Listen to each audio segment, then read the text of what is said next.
If you watched our most recent video, I unboxed and took a quick look at EK's AIO 240 liquid cooler. Now it's time to put it in a case.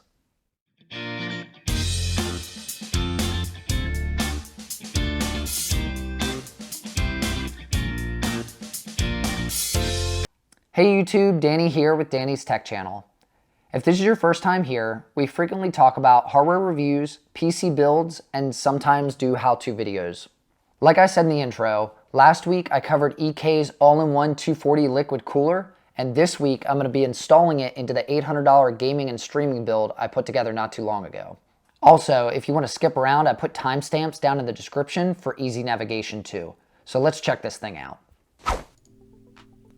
First thing you'll want to do is power off and unplug your computer so you don't accidentally turn it on while you're working.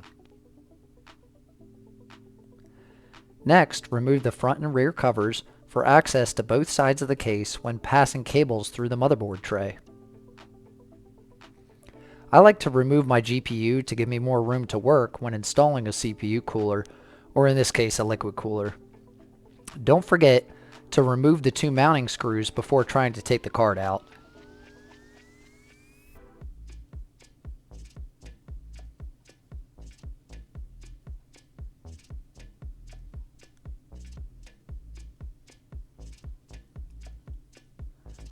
There is a PCI slot release lever on the motherboard you'll have to press to remove the card as well. Unplug your CPU cooler header from the motherboard. Make sure you support the CPU cooler backplate. If you remove the cooler with the case standing up, it'll just fall off the back after all the screws are removed. Remove the 4 screws holding your CPU cooler onto the motherboard.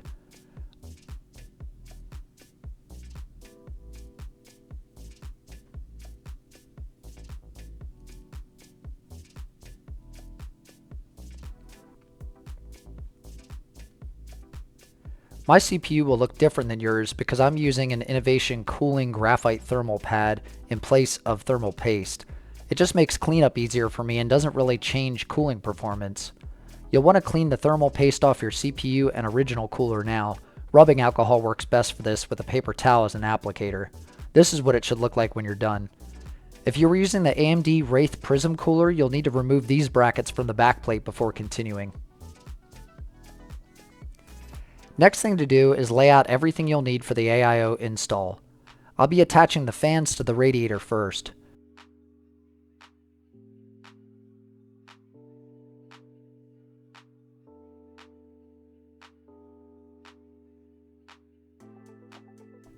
These are the 2 screw options you'll have to attach the fans to the radiator.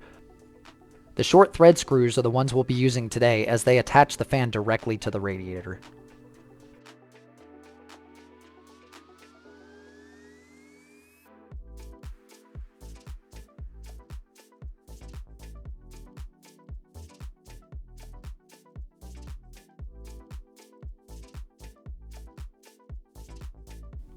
Line up the fan so the wiring is to the rear of the radiator when it is positioned in the case.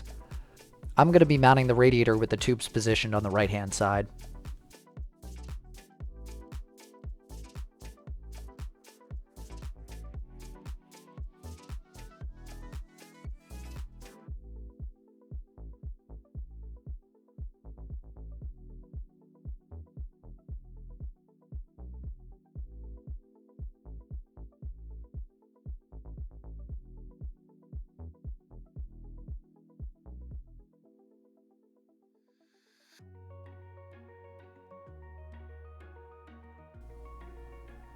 Don't over tighten the screws as you can bend or break the fan mounting corners.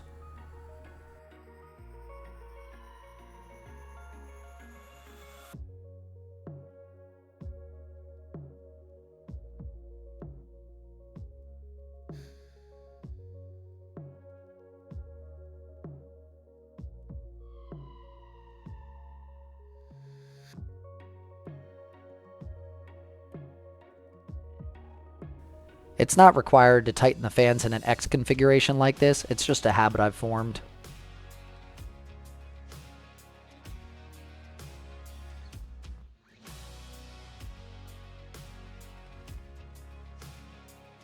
You can see the way I plan to position the radiator here.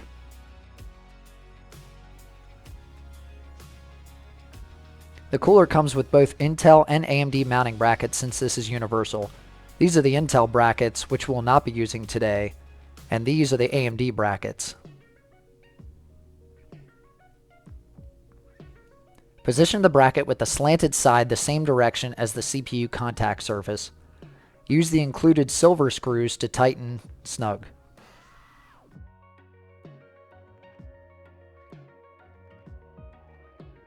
I love my magnetic screwdriver.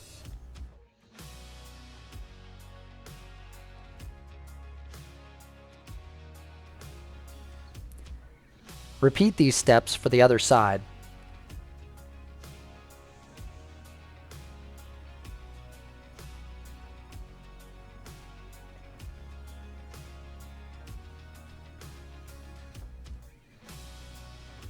Now your cooler will have thermal paste on the copper contact plate, so be careful not to get it on you.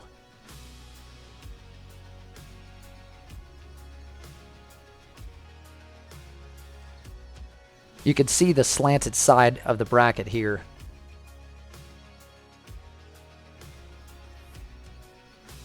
Now on to pre-wiring. Come on, camera.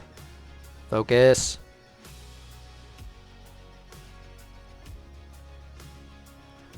The fans have 2 plugs each. One is your PWM header for fan control, and the other is an A-RGB header that looks like this. You just plug them together and create a daisy chain. It's pretty easy and self-explanatory.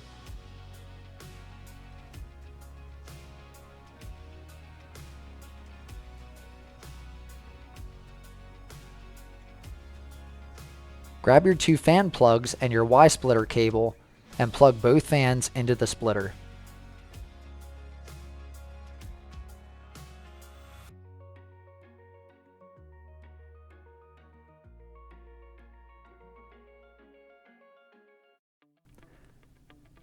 This will allow you to connect to your CPU header on your motherboard for fan control. There are 2 different backplate thumb screws included in this box. The ones you'll need is the screws on the left that have the wider plastic piece.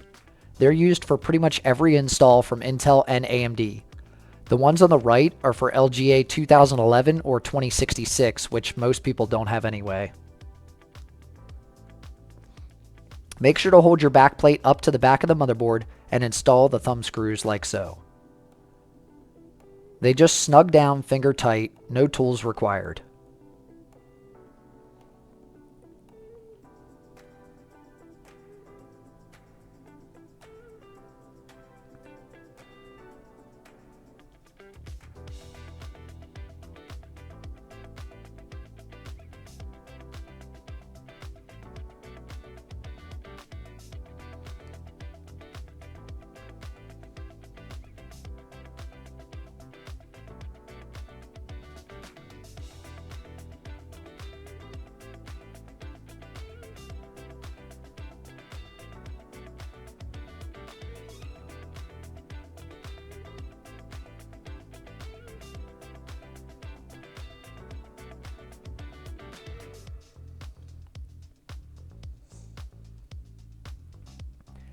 These screws will be used to fix the radiator to the case, since we're installing the radiator in a top-mounted configuration.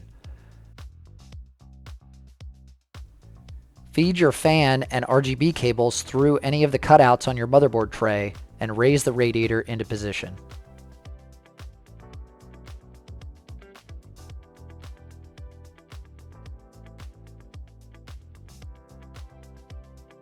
Line up all the radiator mounting holes with the fan slots on top of your case. You can install these 8 screws in whatever order you'd like. Just snug them down just like the rest of the components we've been installing. But try not to over tighten them, as some cases have very thin metal at the top.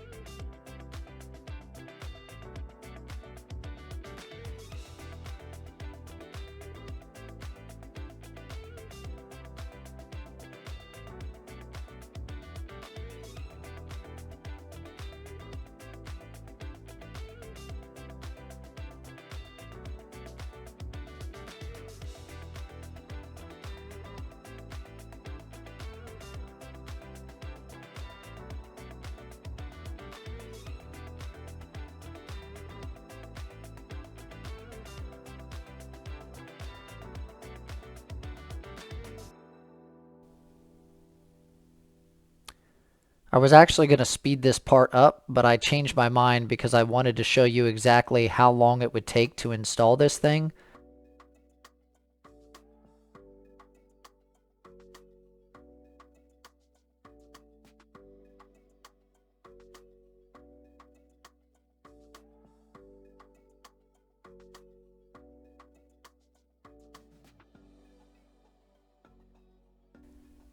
Grab your 4 thumb screws and tension springs, as this is the hardware for attaching the CPU cooler to the motherboard.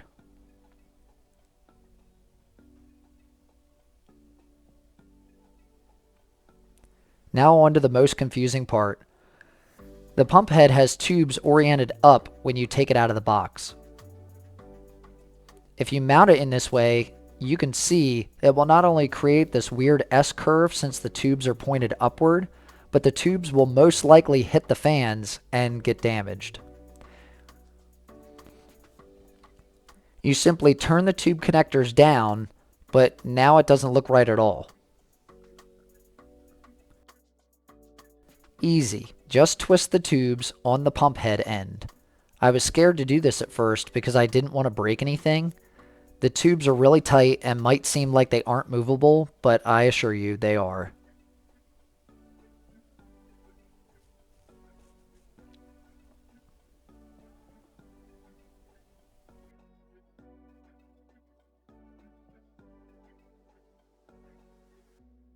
Once you twist the tubes into the right orientation, you can see everything lines up just as it should.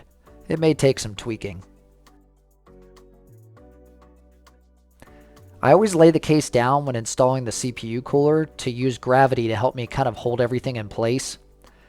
You don't need to, but since I'm installing a thermal pad instead of using the thermal paste that's pre-applied, this is how I have to do it. Don't forget, you will already have your thermal paste on your CPU cooler, so you'll just press it onto the CPU, not like I'm doing with the thermal pad here.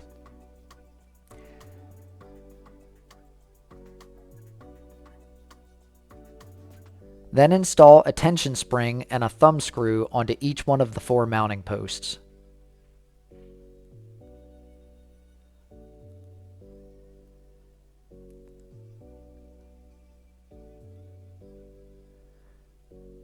These mounting screws need to be tightened in an X pattern to apply even force across the CPU.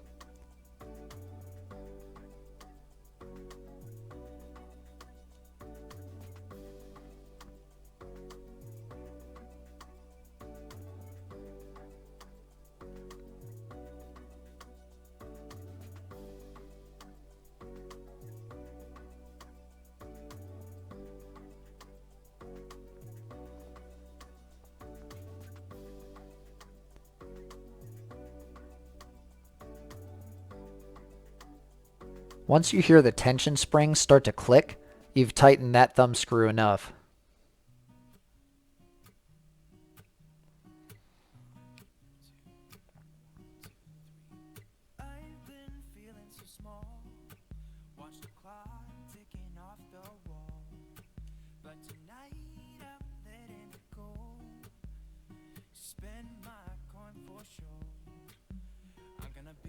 You don't have to use a screwdriver to tighten the screws down. You can actually just use your fingers.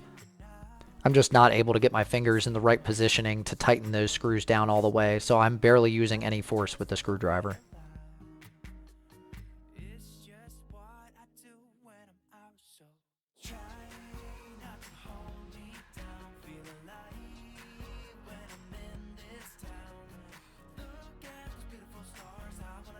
Give your CPU cooler a wiggle to make sure it's tight.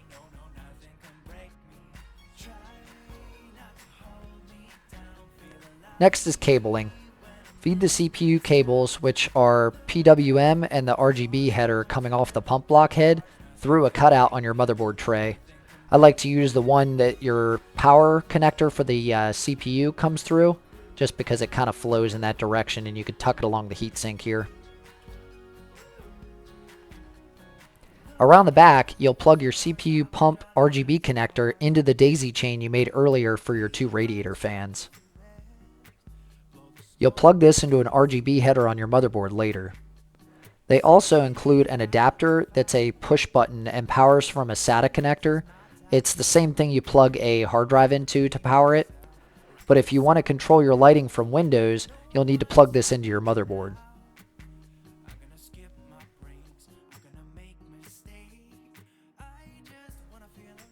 We also have our Y splitter fan connector from earlier too.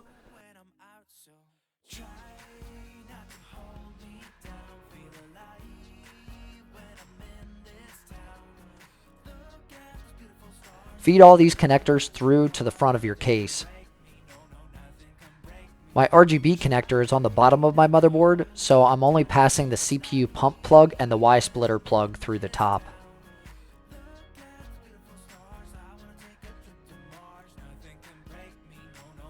You'll be looking for the CPU fan 1 header to plug your Y splitter into, and the pump fan 1 header for your CPU pump plug.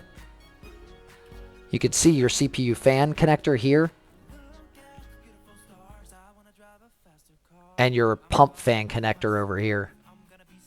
It's kind of a pain feeding them all the way through, so I don't have video of that. You can see here I'm using the J Rainbow 1 connector to plug my ARGB into at the bottom of my motherboard. This is a 5-volt plug, and you pretty much just match up the pins.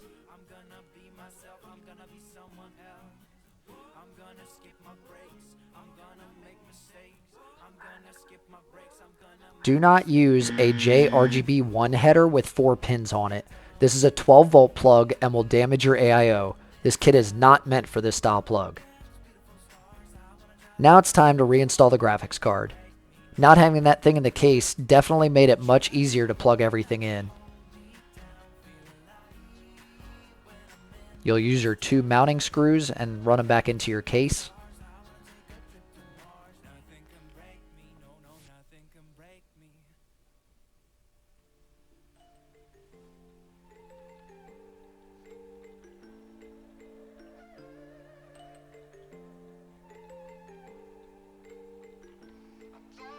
Don't forget to plug your power connector into your graphics card too.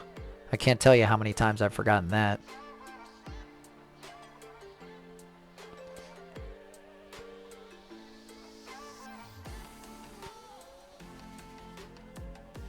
Lastly, tuck all your cables in. I didn't do any cable management. This is just for demonstration purposes. Install your front and rear cover panels.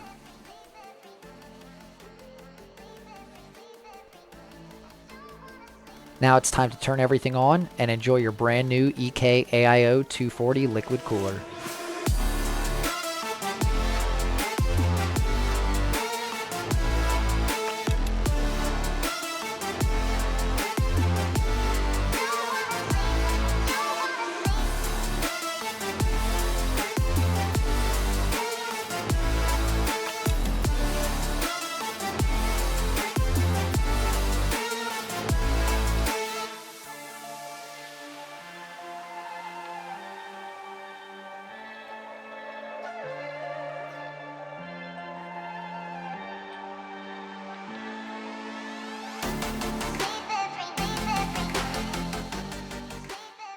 I think this turned out really well. I'm really happy with how it turned out. I'm extremely glad that I figured out that tube twist issue. You don't know how long I spent like messing with that. I was really worried that they weren't going to be able to turn because they are very tight to turn, as you saw, and I didn't want to break anything, obviously, especially when you're spending that kind of money on things. But glad I fixed that issue. I think it looks great. I really like the RGB effect. It matches these fans in this case too, so it was actually kind of a good thing that I couldn't use the other case that I wanted to use, that I ended up going with this one. So really happy. The D-RGB fans in the front, the RGB fans on the radiator, everything matches really nice, and you can control these. As I said, from the motherboard, I plugged it into my bottom RGB header. I'm able to control the front fans and the top fans and the pump separately, which is kind of a neat idea. But anyway, if you enjoyed the video, don't forget to hit subscribe down below and turn on your bell notifications so you'll know when the next one goes live. And I actually have another radiator and pump AIO to do a review on coming soon. And if you want to dive deeper into the world of Danny's Tech channel, just check us out over on Twitter at Danny's Tech YT. As always, I'm Danny with Danny's Tech channel, and I'll see you in the next one.